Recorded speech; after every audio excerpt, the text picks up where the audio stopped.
नाही, हे बघा, या शिबिराचा हेतूच हा आहे की माझ्या मतदारसंघातला शेवटच्या टोकापर्यंतचा कोणताही व्यक्ती ज्याचं वय वर्ष 0 पासून 1 पासून तर ते 80 असो, 90 असो, 95 असो, 100 असो, ह्या सगळ्या लोकांची सेवा आम्हाला या ठिकाणी करायची. आम्हाला त्यांचं दुःख, दर्द हे आम्हाला समजलेलं आहे आणि त्या माणसाला, पेशंटला आम्हाला इथं आणायचे, त्याची सेवा करायची आणि त्याचं काम करायचे.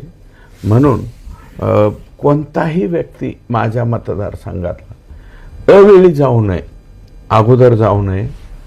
कारण अकाली माणूस घरातलं जर गेलं जबाबदार, तर त्या कुटुंबाचं दुःख काय हे फक्त ज्याच्या कुटुंबात जे घडतं, म्हणजे ज्याचं जळतं त्यालाच कळतं मानतात. कोणीही कोणाचं नाही आहे.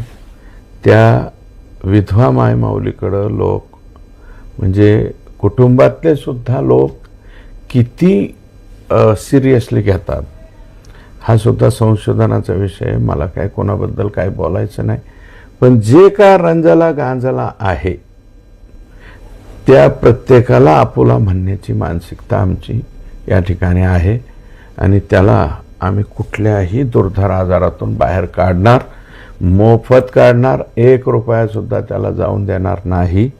आयोजनाच्या बाबतीत सुद्धा मोठ्या प्रमाणावरती या ठिकाणी आम्ही आयोजन केलेलं आहे. प्रचंड डॉक्टर्स बोलवले, गोंधळ होणार नाही, काय नाही. वाटेल त्याने यावं, आम्ही त्याचं स्वागत करायला तयार आहे.